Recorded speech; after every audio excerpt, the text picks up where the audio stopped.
First of all, Potchim B'chvod Achsanya, we wanted to thank again the Pichilo family, right? Bezrat Hashem, they should have a lot of simachot in this house and a lot of berachot in this house. Amen. Always opening up the doors, Bezrat Hashem, and we should always hear good news. B'sorot tova, Bezrat Hashem. Amen.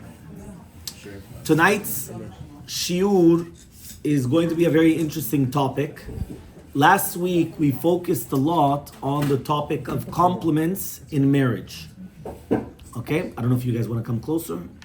Okay. Right? I don't know, right? So there's the concept of compliments in marriage, and tonight we're going to try to focus a little bit on criticism in marriage.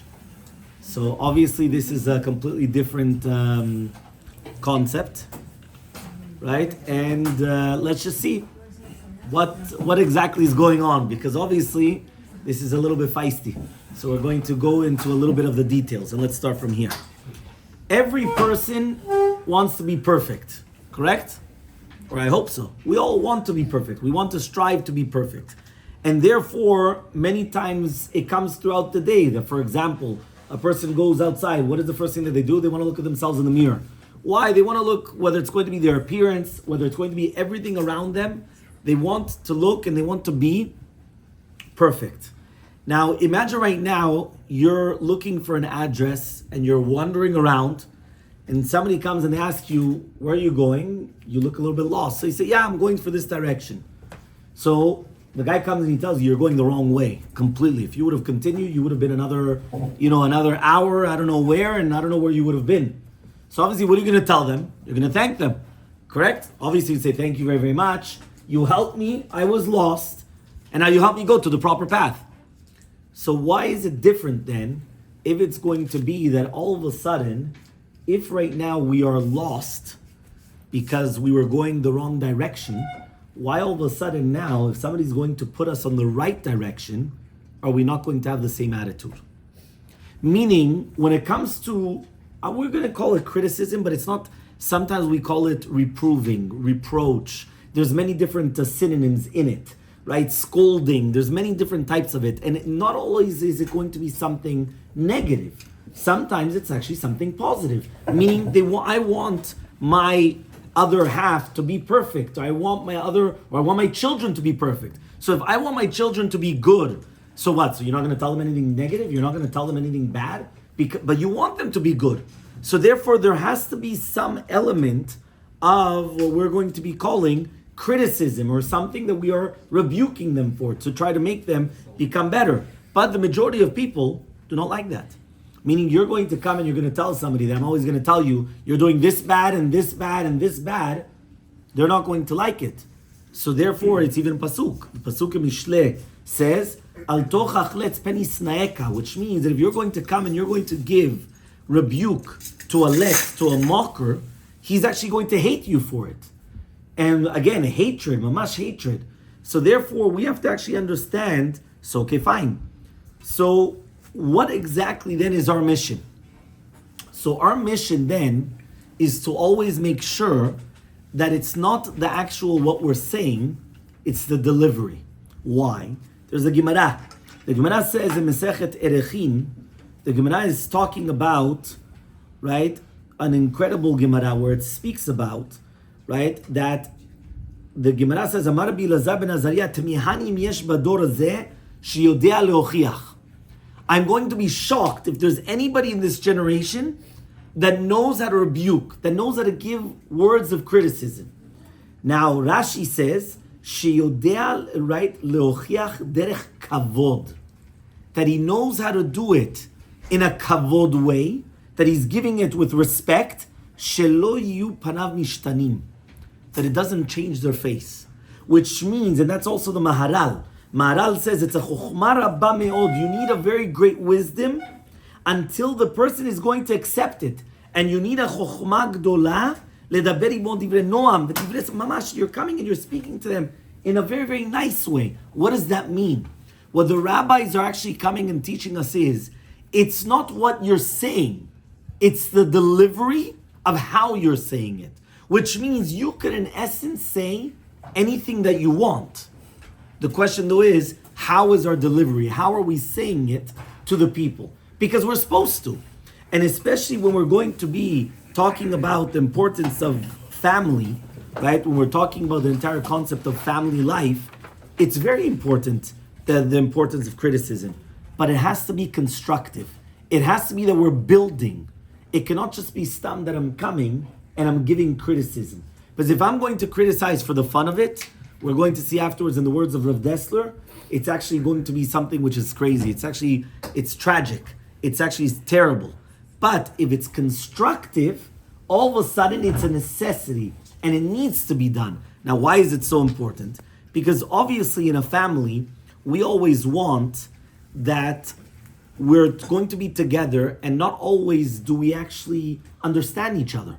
So how many times does it happen that all of a sudden you went and you did something for your spouse and you thought you were doing something actually positive, and all of a sudden it came out the exact negative, the exact opposite. You think that you're doing them a favor, and they come and they're saying, "Why are you doing that?" And you're like, "But I was just trying to help out." And they said, "No, but you did the exact opposite." And many times of that, which means that the reason why is because many times if we're actually thinking about it, we're not meant to harm the other one. It's actually, we want to actually try to do good things. But because we just don't understand, so sometimes we have to learn how to communicate what it is that we want from the other one, from the other spouse. And then by doing so, it's actually going to help out. And this in essence is what, right, we're trying to do whenever we're speaking about the entire concept of, we're going to be speaking about partnership, right, or anything of that. And the way that we actually understand is we see it to do with a friend. What's a true friend? So in the Gemara, they bring it down, right, that the true friend is brought down anywhere where you look, that a true friend is always going to be a person that will come and that will always put you on the right path. He's not a person that is going to overlook your mistakes. He will try to help you. If you have a friend that all they do is always, whatever you do is always good, that's not a true friend. A true friend is a person that will be able to tell it to you, but you know that since they love you and since they're doing it for your good, you will always accept it. And that in essence is what we're going to try to learn tonight. How exactly to, again, I'm using the word criticize, but it's to rebuke, to criticize, to reproach, to reprove. It's coming to give over a message to our spouse. And by the way, it's not only our spouse, this actually applies to anybody. It could be for our children, it could be for our employees, it could be for friends, it could be for anybody that's around us, in order to give over the message in a way that it's very, very going to be accepted and it's going to be constructive. So before doing this, we're going to have to actually, first of all, understand what is the difficulty in receiving rebuke. If we just said right now that, again, I'm walking down the street, I'm looking for an address, and I'm lost, and you come and you tell me you're going the wrong way, I'm going to thank you 100 times, but instead of, wasting the time, obviously I'm going to tell you thank you. So why is it that if you're going to tell me right now that I'm going the wrong way, in the wrong direction, it could be in ruchaniyut, it could be in spirituality, it could be in the way of my actions, it could be in my approach, it could be in anything that I want, why is it all of a sudden that automatically I'm not going to take it? What's the difference between Because she wants to be always right. You're correct, but 1 minute. Right, one second. Yeah. If he doesn't accept that it's the wrong way, that means it's not a true friend? No. We try to dictate, we try to understand what is a true friend. A true friend is always somebody that they can tell you the truth, even though it's going to hurt. Which means the opposite. A true friend is not somebody that always tells you, you're right. A true friend will sometimes tell you, by the way, I think you're incorrect. If the person doesn't accept it. So very good. So we're going to speak about not accepting, but why? Why don't they accept it? And that's what we're trying to understand. Very good. That's one reason. What did you want to say? You know it's wrong, but you don't want to accept that it's wrong. So why? Why wouldn't you accept it? What stops you from accepting it? Admits you have a character flaw. And therefore? If you admit there's something wrong with you. So we're actually going to bring down 3 reasons why people do not want to accept criticism. The first one is what they started saying is kavod and tacharut, which is basically the same thing as gava, but the ego. What does that mean? Right? The ego is going to go as follows. I think I'm perfect, correct? We all think we're perfect. We're all perfect, no? Just the woman. Okay, fine. Okay. Well, that's why I just wanted to make sure. Okay. So we all think that we're perfect. So if right now we think that we're perfect, So therefore, if you're going to come and you're going to tell me that I'm wrong, what are you telling me? That I'm not perfect. I don't want to accept it. Right? Why? Because I think that I'm perfect. And that's why I'm doing it. Because a person will never look at themselves in a negative light.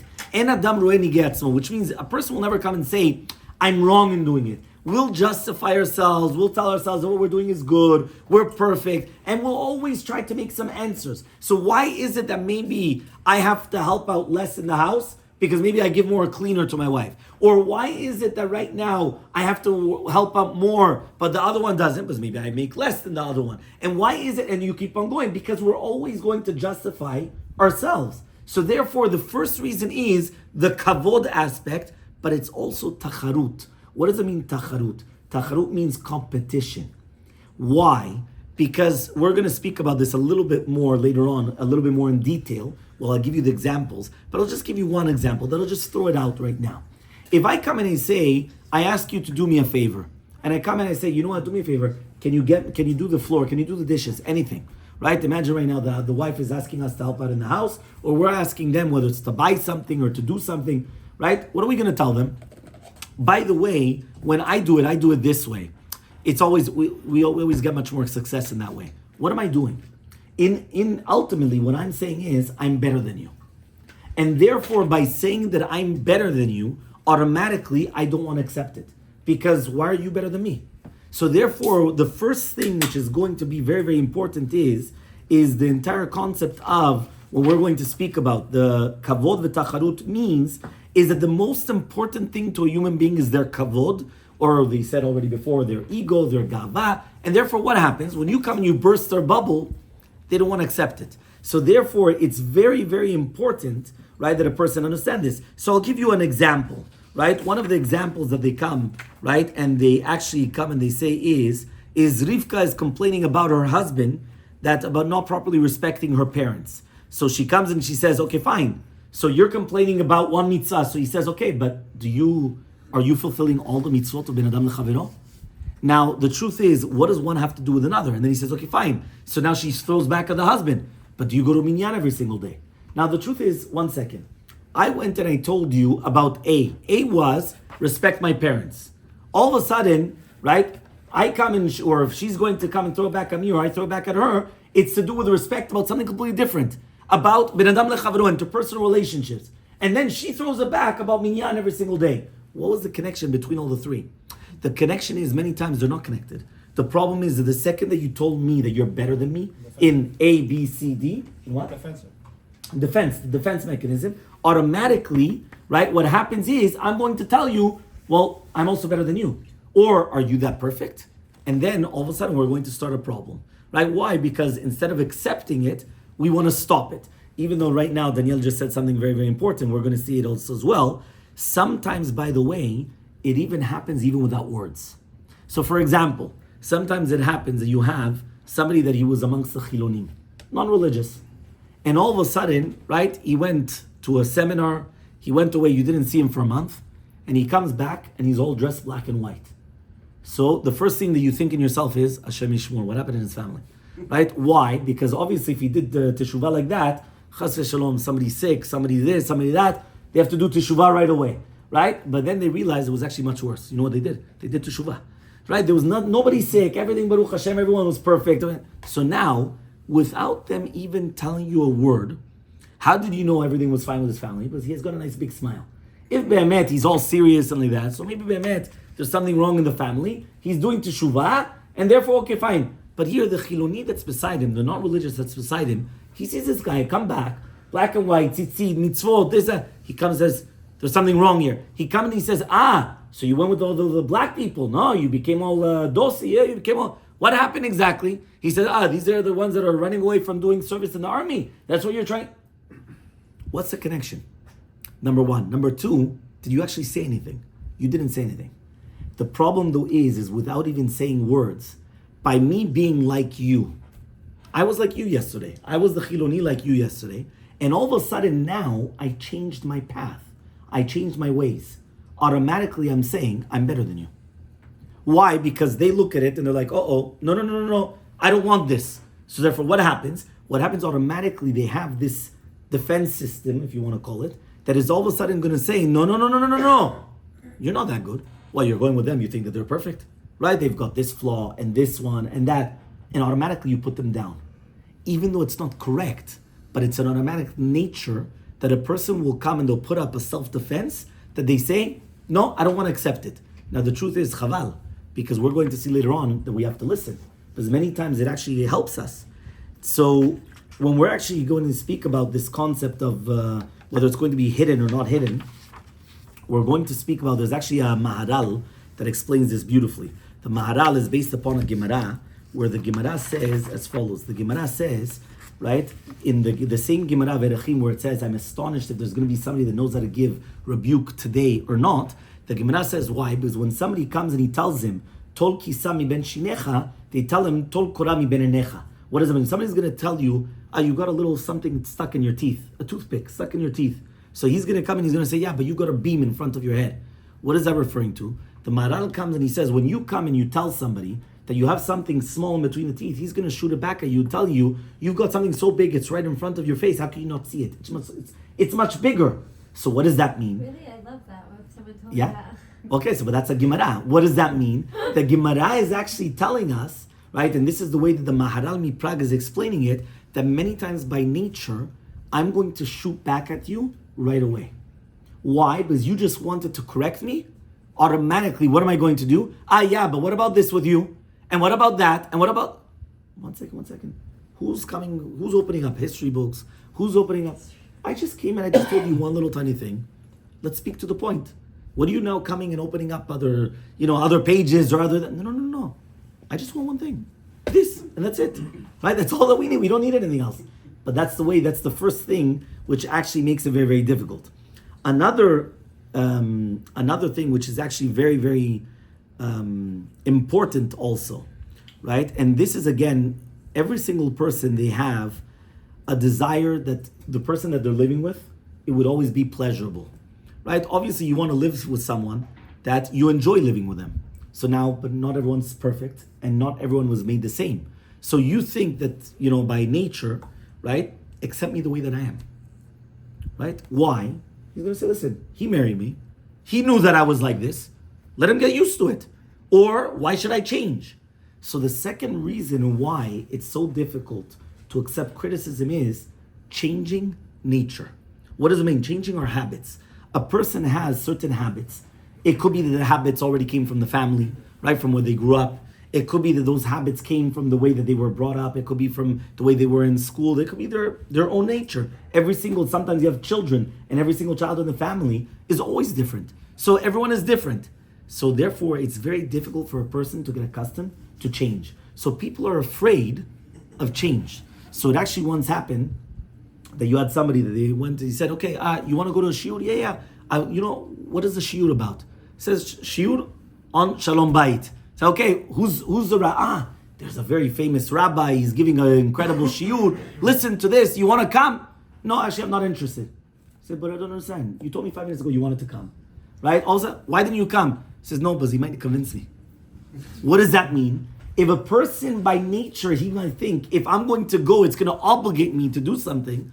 I don't want to go because I don't want to change. So therefore, the first thing that they have to decide is, do I want to change? By nature, when you come and you criticize someone, right? By nature, they will come and they put up a block. Why? I don't want to change. I want to stay the same way. I want to start changing. I have to start now waking up early, start going to shachrit, start doing this, it's a lot or for example, the other way around, in so many different ways. So therefore, what happens is, because of this, it's much more difficult. Now, if you're going to think about what exactly, right, when we're talking about the entire importance of this was actually brought down, right, in the Sefer of Yosef Albo, in the Sefer Ikarim. He says something incredible. A baby is born, and he starts crying. Why does he start crying? He says, you know why? He was happy in the womb. You're bothering him. Why are you taking him out? Now you're changing everything that he has around him. So he starts screaming. Why is he screaming? He doesn't want to change. And the same exact concept actually happens when we're talking about, right, not only about a baby, but the resistance for a person to pass away. People don't want to die. But here, they're suffering like Gehinnom on earth. but they still don't want to die. And you ask them, but why? Just let go.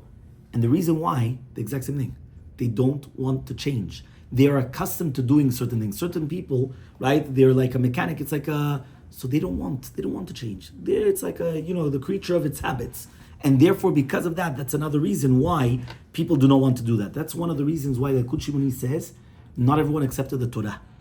HaKadosh Baruch Hu came to every single nation. So you want to accept the Torah? What was the first thing they asked? What's written in it? HaKadosh Baruch Hu came to every single one and told them something that they needed to change. So he tells Esav, you're not allowed to kill. It's not for me. He tells whether it's going to be Ishmael, you're not allowed to steal. It's not for me. Why didn't he just flip? The reason why is because HaKadosh Baruch Hu already knows the Torah was given to us in order to change our nature, in order to become better people. We are not perfect. We need the Torah. The Torah is hora'ah, to show us the proper path.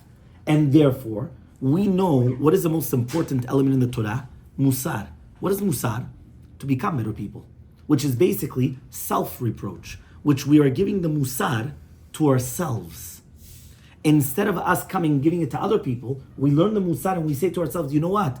I have to work upon myself. I have to become better in this, and I have to become better in this, and I keep on working on myself because I know who I am, which we're actually going to see later on is actually one of the best ways of reproach, the best ways of tochacha, when we actually give it to ourselves.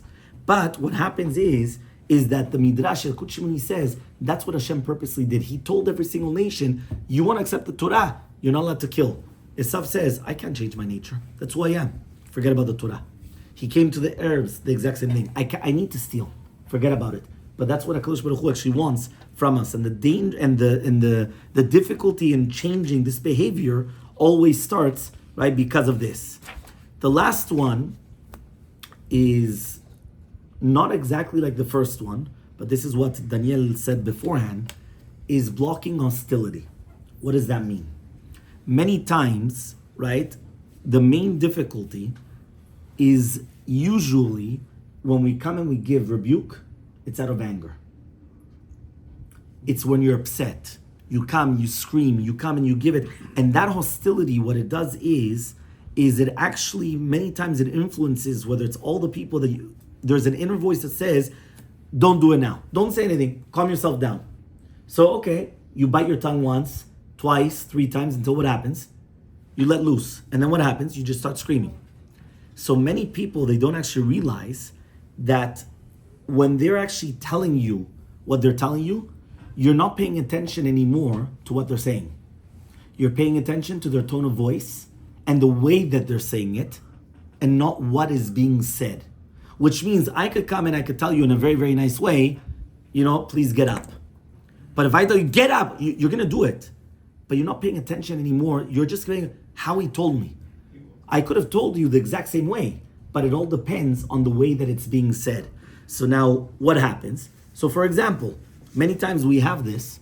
You could open up a book or an article, and the article is speaking about something, a flaw that we have, something that we have. We have a certain mistake, or we have something to do to improve. So we come and we start reading it. Did anybody ever have a problem reading the book or reading this article? No. Why not? It's not directed to me. So I come and I want to help myself. So I come and I start reading the book. He's not speaking to me. He's speaking to everybody. It happens to be, by the way, that it also addresses me. So I'm going to come and I'm going to start reading it. And you know what? It's beautiful. That's exactly what I needed to hear. But there's the hostility that I feel that if you're coming and you're attacking me, automatically I put a shield. And I say, stop, I'm not accepting it. Why? Because how is it being said? And therefore it's so important. And one of the courses, this is what I said before, was something incredible. A rabbi, he was coming. There's a rabbi on Shalom Bayit courses, but he actually went and he said he was giving lectures on about people, whether you could do this, by the way, in everything. You could be a manager. And for example, let's say we're going to come and we're going to try to improve our deliveries in speech. So you're going to get up and you're going to give a speech. So what they did is that they did a program. What was the program? They come and they're going to record you. And you come and you're trying to sell a product, let's say. So you come, you get up there, you're doing a short video, trying to sell it. So what happens? They come and they record you. Okay, after the 5-minute recording, they come and they say, okay, fine, let's see how you did. They put it live in front of you. Now, usually, the majority of people, when they see themselves, is like, oh, I don't want to see myself, or I don't want to hear myself. Right? They don't like to hear their voice, or they don't want to see themselves. So they come, they see the video, and what do? They give their own criticism. They say, you know what? Maybe I was actually very good, maybe in the first minute, in the beginning, in the last part, or in the middle, or maybe, but you know what? I have to improve in this. Maybe the choice of words. I had to get better, better language, more synonyms, more direct knowledge, whatever the case is. When they come and they do that, they write down all the positives, all the negatives, and you become your own critic. You become the person that you're criticizing yourself. And then what they tell you to do is, okay, fine, do it again. So you prepare again, and then you give it again. And now you see, did you actually improve? That in essence is where you get the most success. Why? Because you don't feel that you are doing it for yourself. You want yourself to succeed. So therefore, since you don't feel that anybody's attacking you, you don't put up the guards. So that's a self-defense. The truth is, the self-defense is a little bit about the kavod at the beginning, but it was more because of the ego that since I feel perfect and you're telling me, no, I don't want that. I don't want to feel that you're better than me. So, you say you're better than me? No, but you have this problem. Now, yeah, but what does that have to do? Okay, you're right. I have that problem. But let's talk about what we're talking about now. But again, this is just a little bit of what we're talking about. When we continue, right, we actually see this in many different ways. We see this from HaKadosh Baruch Hu. HaKadosh Baruch Hu in the Torah, listen to this. Moshe is being spoken about by Aaron and Miriam. Aaron and Miriam come and they speak about Moshe Rabbeinu. What do they say? We're talking about the brother and sister of Moshe Rabbeinu. They come and they speak about Moshe. And they say, who does he think he is? He comes and what? Because of Tzipurah, because of the Isha Kushit Lakach? What's going on? HaKadosh Baruch Hu comes, and it says in the Torah as follows. Vayomer, says HaKadosh Baruch Hu, Shimuna devarai. Listen please to my words. If the prophecy of what Hashem, when I speak to people, I don't actually come and I speak like normal prophets. Normal prophets, if I'm going to come, I'm going to let them know, I'm going to come. HaKadosh Baruch Hu, I speak to him. Moshe Rabbeinu, I speak to him. Like I speak to a friend. And therefore, it's not the same thing. Then, Vayichar af Hashem bam, vayilach. All of a sudden, now Hashem gets angry, and he goes away. Now, was Hashem angry the first time around? Obviously. How do we know he was angry the first time around? He actually made that Miriam got sarat in that case. Now again, we always know that we're talking about a brother and a sister. They automatically love their brother. They love Moshe. We're not talking about critics, right? That this is their leader and they're trying to criticize their leader. This is their brother. And they're trying to speak about their brother and they mean the best for him. But they said it, and at the end of the day, it was wrong. Miriam actually got punished. She got the tzarat. But do you realize how Hashem speaks? Shimuna, says Rashi, says the Sifri, says everyone, Enna lashon bakasha. Na is please. He's pleading with them. Meaning Hashem is telling them, please, don't speak like that about Moshe Rabbeinu. Then when he finishes teaching them what they did wrong, what does he do? Now he gets upset, and then he goes. But at the time of the rebuke, he wasn't upset. He didn't give it in an upset language. He was speaking to them calmly. Not afterwards was Vayicharaf Hashem. Only afterwards, not beforehand. And that's why it's so important just for us to understand that the way to give it is that a person has to understand, right? For example, you want your spouse to change. And many times people come and say, yeah, but, so I ask him, did you ask him to do it in a certain way? He says, of course. You know how many times I told him not to do this? You know how many times? I told him once, I was screaming at him just to show him how crazy he drives me, but it just never works. And he says, you know why? Because you're always screaming. And the fact that you were always screaming and you never actually gave it, right, in another form, which means that you didn't give the rebuke calmly and in a nice way, what happened? That's why he never listened to you. Or she never listened to you. Because it was the way that it was said, not what was said. Because the second that it was given over in such a way, automatically you put a block, they're angry, I don't understand what they're talking about. It's different, it doesn't match. And therefore the person doesn't actually listen from the beginning.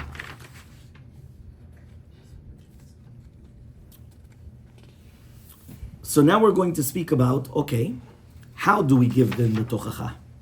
How exactly are we going to come and we are going to give tochacha to other people? So first of all, tochacha is rebuke. So when you want to give rebuke or you want to criticize them or you want them to change in something, And again, this could change in an action, this can change in the way that they act, the way that they speak, what they did in an action. So rule number one Moroccan way? is, no, not Moroccan way, because that you'll never get accepted, right?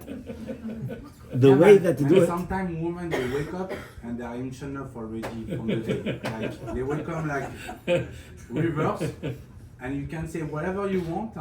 So the truth is, we said in the second, we said in the second all shiur. of them, they love, man, it's true. Okay, 100%. Listen carefully. Yeah, we said in the second shiur, I think it was, we said that when you get married to 3 different wives. You remember? Oh, wow.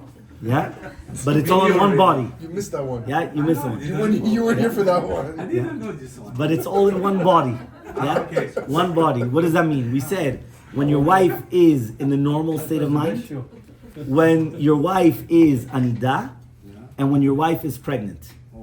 3 different women. What does that mean? Right? We know that they change.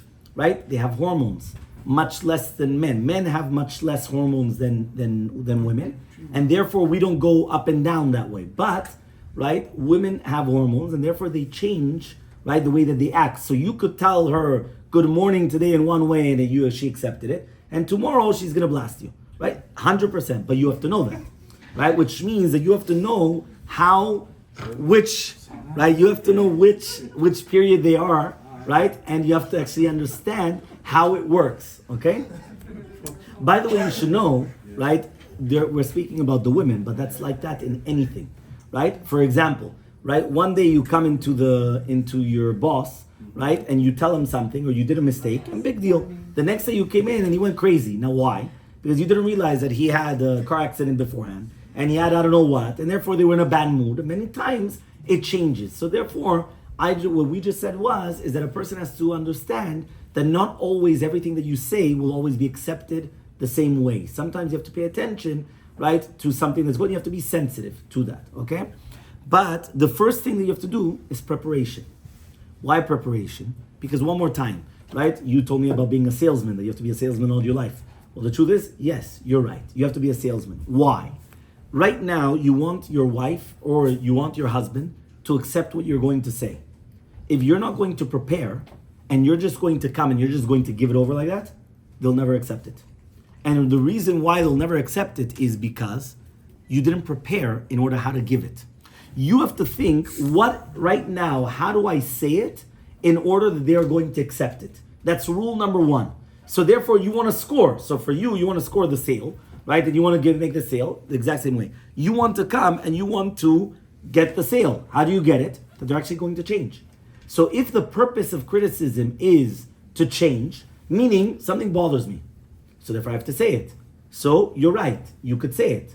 But how do you say it? That's the main thing. How? So you have to prepare. I'm thinking in my mind, how am I going to say this that they are going to accept it? Okay, so now, when we are going to pay attention to that, so therefore, when we are going to listen to it, we have to be very careful. How is it being said? Why? I'm going to give you an example.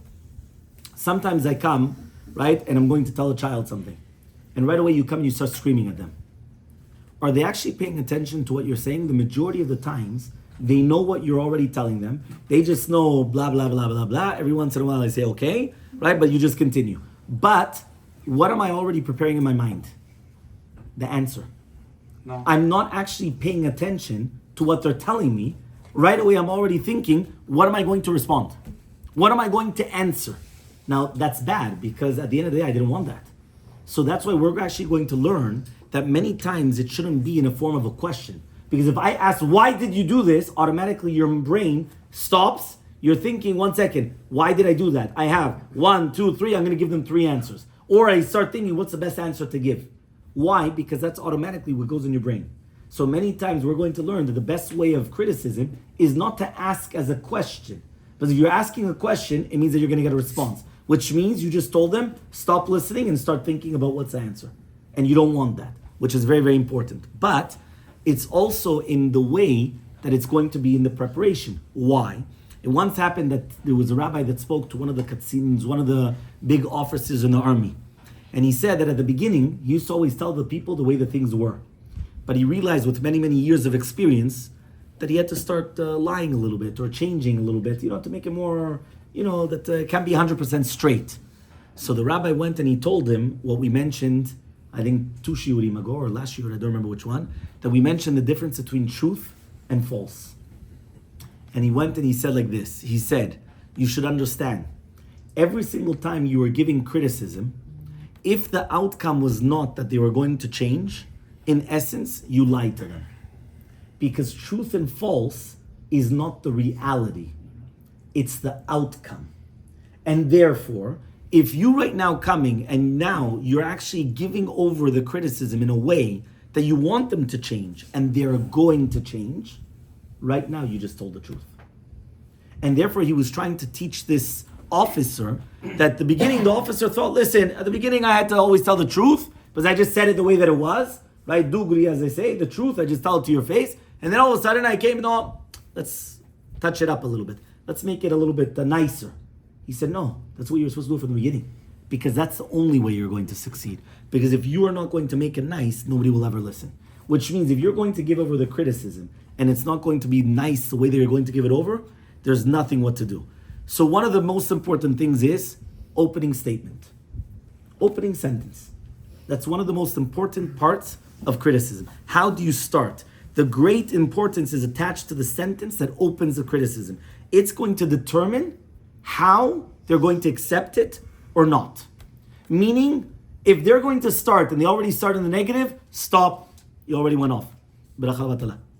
Nothing what to talk about. Nothing what to talk about. They already started wrong. So that's it. That's what happens. And by the way, you should know that happens in everything in life. If somebody calls you up and they tell you right away, negative, negative, negative, the answer is block. Forget about it. There's nothing what to talk about. Continue. Right? They say in Hebrew, no? Flush. Yeah, you flush the toilet. Yeah, flush. There's nothing what I want to talk about. That's it. Because you started wrong. Who actually says this? The Ramchal. The Ramchal says one of the first things that you're supposed to do, especially if you're going to speak to people, is that you come and you tell them words of anava. You ask them to shoot. You ask them with your permission. You ask them, you tell them that you're with them. Why? Because when you come and you're starting in such a fashion, I'm on your side. So if I'm on your side, we're not against each other. That's number one. Because if you're going to start with an attack, you're not going to get anywhere. And I think it was actually Roosevelt that said this. Theodore Roosevelt said that I think it was Roosevelt that he said this, that you always have with a big stick approach. That he says you always start with diplomacy, but you always have the big stick as well. Which means you have the stick, you have the power of the Navy, and you have all the army and everything, but you always start with diplomacy. Diplomacy means you always start with a good thing. You're never going to start, Russia did something, boom, you shoot them down, you send a nuke. No. First you start, let's try with peace. You start once, you're right. If you really do need, you have the big stick with you. But at the end, you always start nicely. So therefore, whenever you're actually going to come and you're going to start anything to do with rebuking, it will always start with the positive. You're always going to have to start with something nice. Now, where do we see this? The Shla Kadosh actually bases this on a pasuk in Mishle. The Shla Kadosh says as follows: Al tochach letz pen yisnaika. We brought this at the beginning of Shiur. Don't give tochacha to a letz. Don't give rebuke to a letz, to a mocker, to somebody that makes jokes, because he's going to hate you. Tochea chacham yaveka. Give tochacha to the chacham, and he'll love you. Explains the Shla Kadosh. He says like this. He says, if you come and you call a guy a letz, you call him a mocker, you lost him. He's going to hate you automatically. If you call him a chacham, he will love you. Meaning, the way to give the rebuke is, if you're going to say, what is this? Or what do you, all of a sudden, he's going to hate you. If you come and you say, listen, you're such a good guy, right? It's not my team. It's not fitting for you. You're such an incredible person. It's not fitting for you to do such a thing. I'm surprised in you because you're much better than that. You're actually coming, you're giving them the words but you're calling him a chacham. You're calling him something positive. So by doing that, it's going to change the exact outlook and how it is, because that's what you're doing it.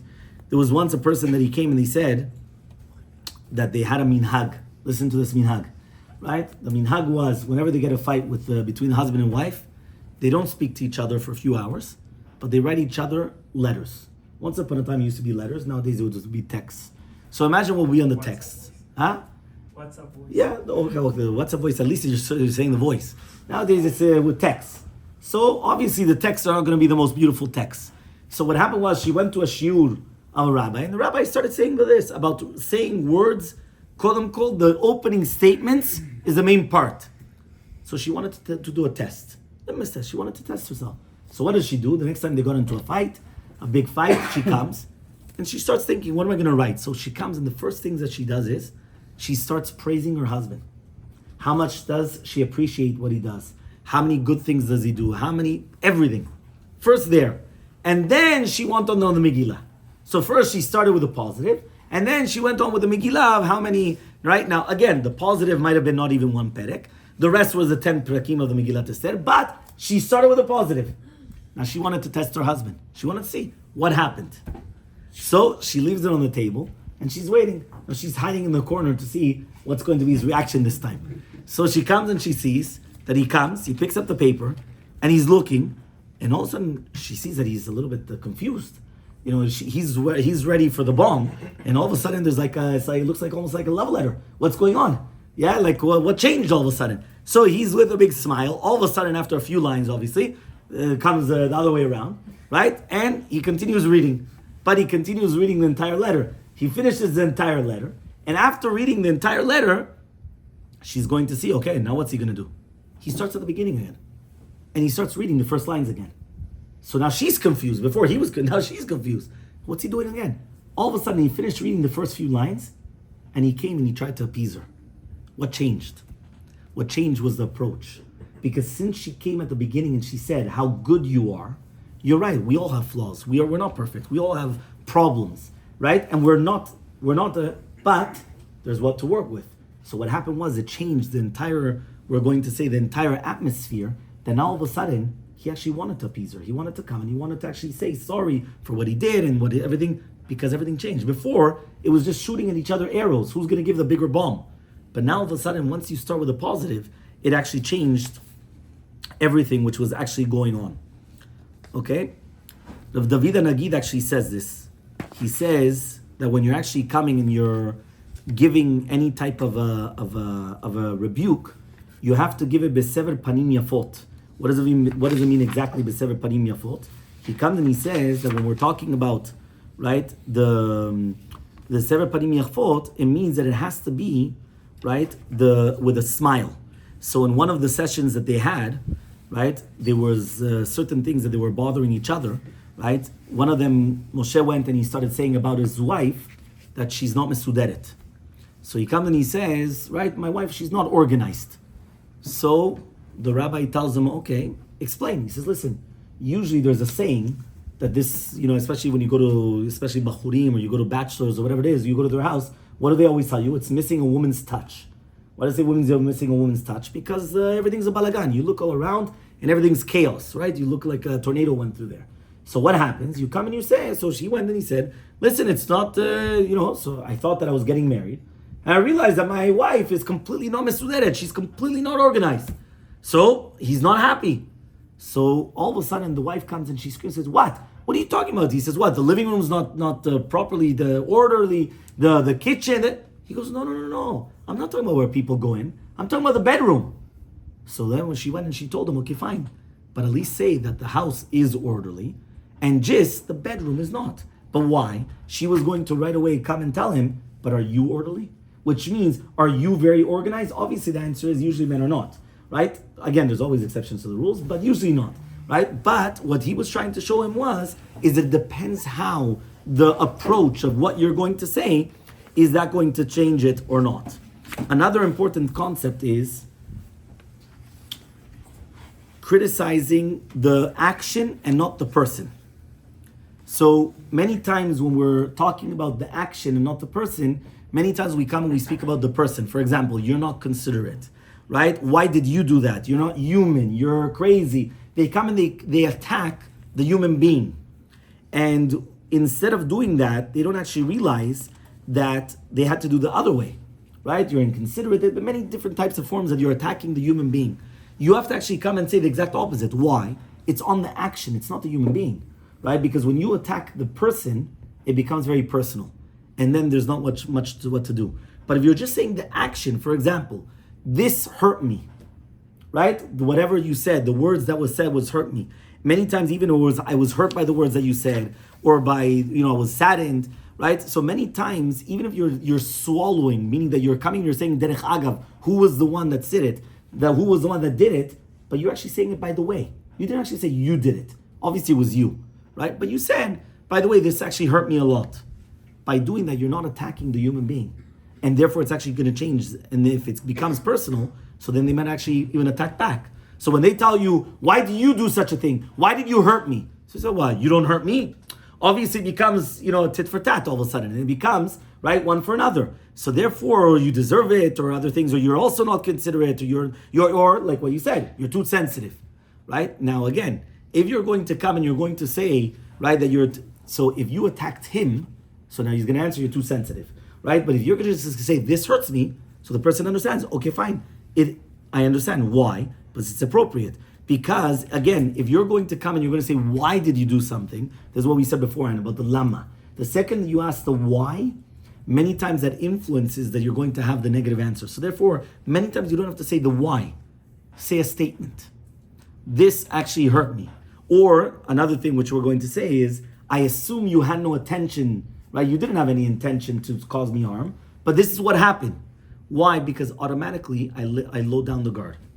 When you come to a person and you say, you did this to me, they have to put self-defense. If you come and you're not asking for the self-defense, you tell them, listen, I know that you didn't mean to hurt me, but it hurt. All of a sudden, they don't have to defend themselves. They just automatically, what they're going to do? They're going to apologize. Because they never wanted to hurt you. They probably didn't even realize they hurt you. But that's exactly what happened. And therefore, what happens is that we have to actually just have to pay attention to this, right? Just to understand what's going on. Another important concept is not only just about the action, is you have to actually give the explanation. Why? Many times we give criticism and we don't explain why. Right? We don't actually explain why. And that's actually one of the most important things to explain, because if we would explain how difficult it is, they would actually change it. So one of them was, for example, there was a woman that was called Geula, that every single time she would tell her husband, why are you telling everybody our private things that go on in the house? So the husband continued doing it, and she kept on getting angry and angry. So once he went and he told the wife, no, explain. So he said no, because every single time it was bothering her. She said it's not mekubal, it's not accepted. We don't have to take out the dirty laundry by other people. But she never actually explained herself that really bemet, it hurts that other people know her business, and therefore she has to act out according to other people, or she has to live her life according to what other people know, or she doesn't want to actually think what other people are saying about her. So once she comes and she explains how difficult it is, all of a sudden now it changes, right? There was another example, right? A husband comes, or I'll give you the main one, the main example, right? This is one example of, for example, right? You tell your wife, listen, please call your mother-in-law. Yeah? So, the mother-in-law. Well, so you call your mother-in-law, which is your mother, right? Okay, so you have to call your mother-in-law. So what's she going to tell you? She doesn't want to, right? Usually they'll come and say, I don't want to call the mother-in-law. Right? Belmer. No, you say Belmer. Belmer, yeah. I don't want it. They don't like them right away. Right away they don't like them. That's the halakha. The day you get married, she hates you.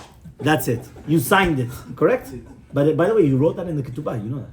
I don't know. Okay, so now you know. Yeah, no, it's a Mishnah. The Mishnah says about it. Okay, very good. The Gemara and Mishnah says it. The Mishnah and the Gemara says that you should know that it's a nature that they hate each other. Yeah. Nature. True. Okay, fine. So now what happens?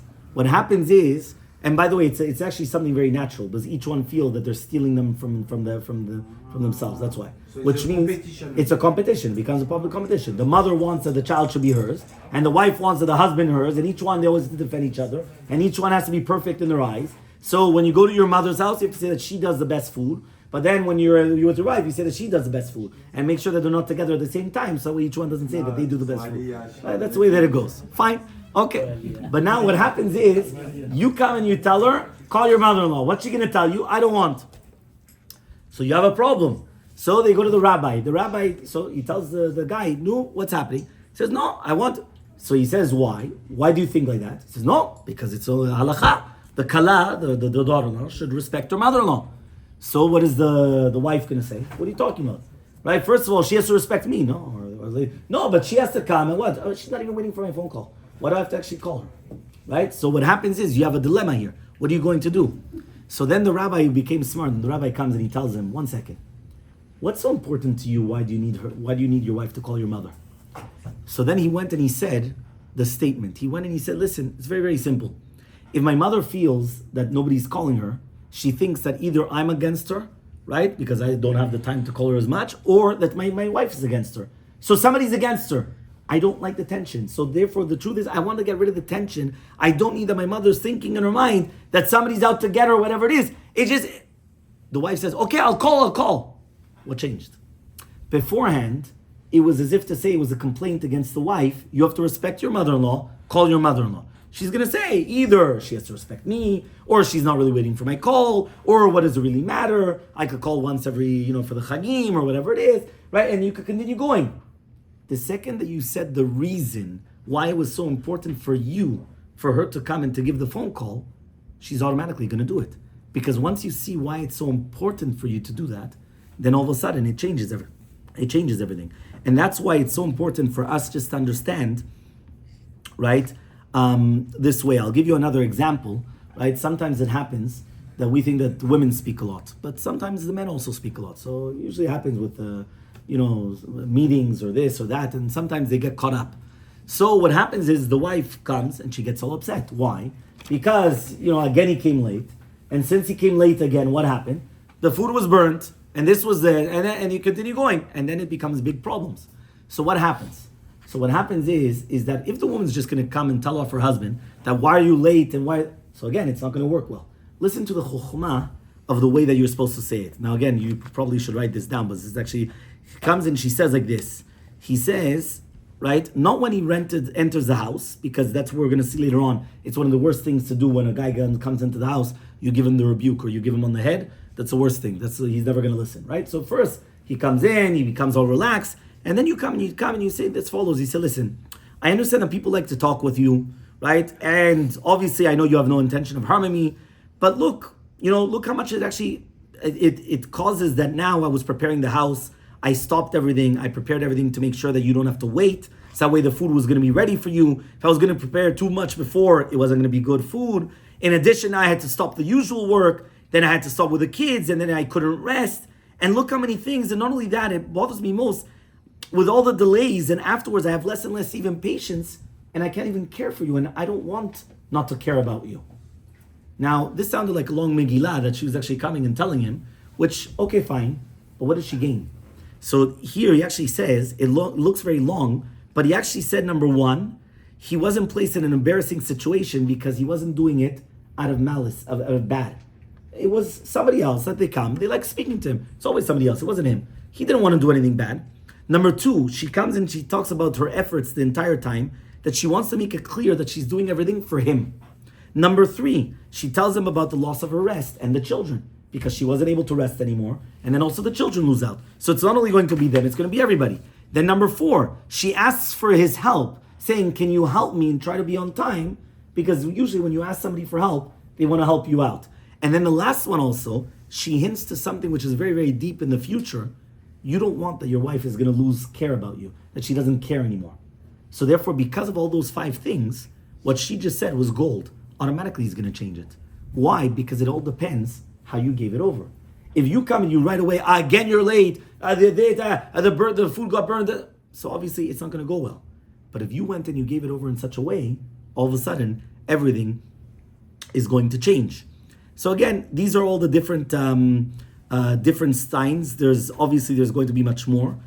There's about going to the parents, about the in-laws and the parents. And obviously, usually the way that it happens is that when you go to your parents, right, usually by the men's parents, the women always call, where are you? When are you coming home? What's going on? But when you go to the woman's parents, usually there you could stay there for weeks and months at end, and there's no, what? Why is everyone laughing? No, that's not true. No, it's not true. I think it's only in the book like that. Okay, fine. Okay, so at least by him it's not like that. That's the first time. It's the opposite. Nafochu. Yeah, but usually by the man's parents, yes, it has to be like a bikur, as they say. Bikur cholim, it has to be for a few minutes. So bikur, it has to be for a visit. A doctor's visit. Why? Usually that's what happens. But when it's by the woman's family, And you need you to could be there stay. for weeks Yeah. and nothing happened. You It's understand? too much, too much. Okay, fine. So what happens though now is that what happens? So in such a form, the same thing. If the husband will come and explain to his wife in a nice way that he needs the support, that he also wants to visit. So she's going to say, okay, but you probably go much more frequent to your parents than you go to my parents, right? Or things like that. So therefore it has to be in a certain level. But it all depends on how everything is going to be given over. Okay? Now, another important concept is not to, when you're giving the rebuke, not to put someone down with the compliment, with something good. So I'll give you an example. Imagine right now, right, somebody wanted to go to a shiur, right? And usually the husband works late every single night. And she wanted to go to shiur, and it was very, very important for her. So the husband, he went out of his way. He came early, he's home, and he's there. So kol hakavod, he came early home.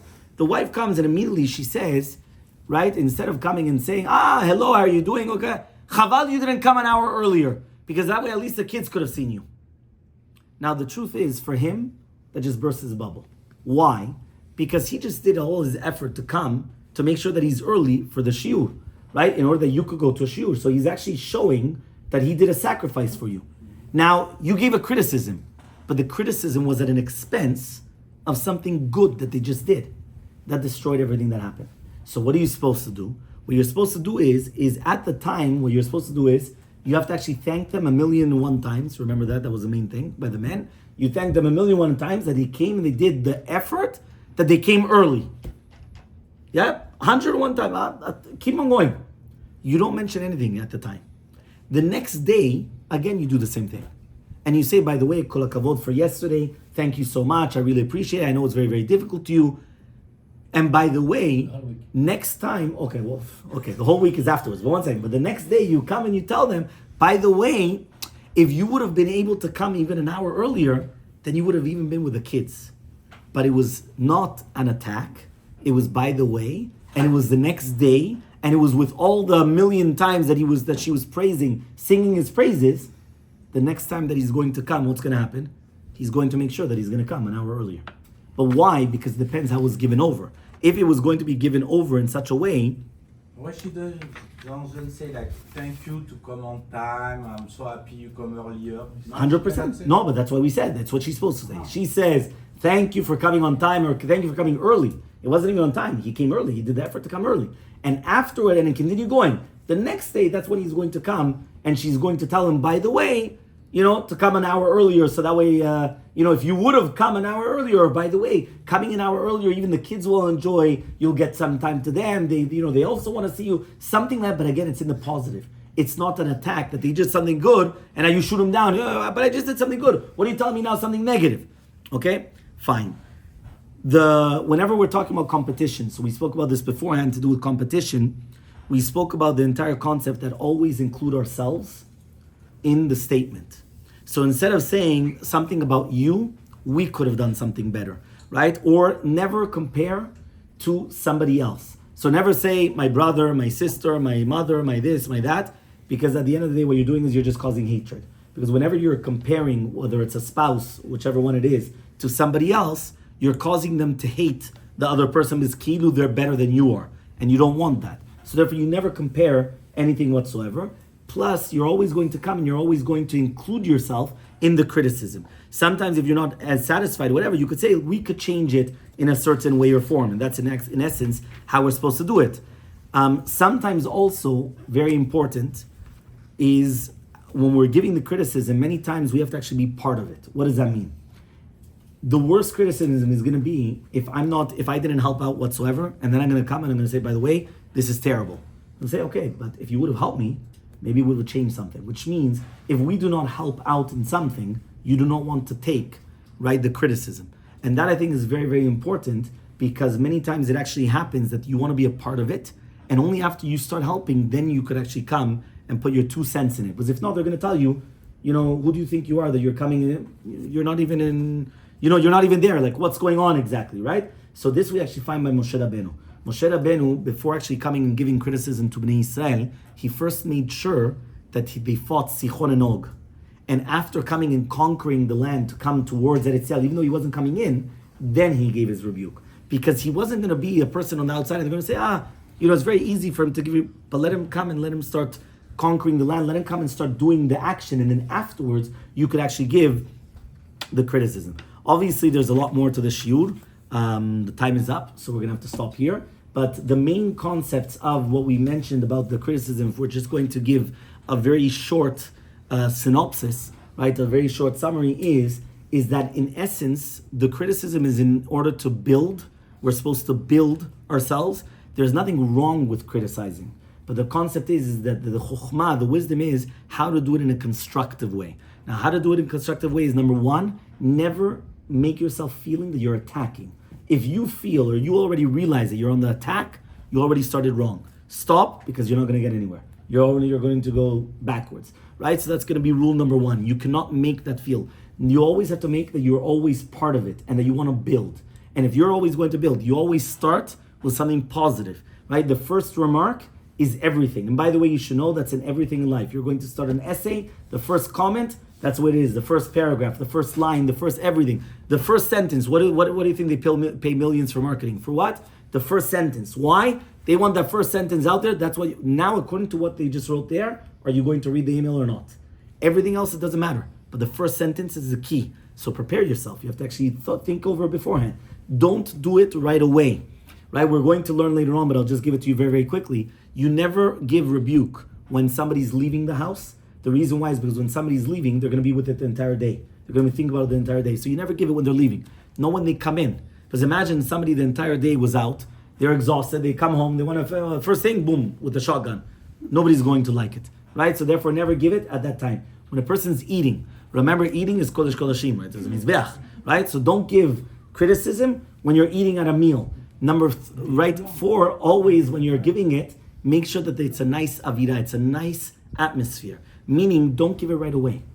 If somebody did something wrong, sometimes even wait a day. Why? Because first of all, your anger is gone. So therefore, when you're actually going to give it out, it's not going to be angry. But not only that, when you're actually giving it over, it's going to be accepted much better.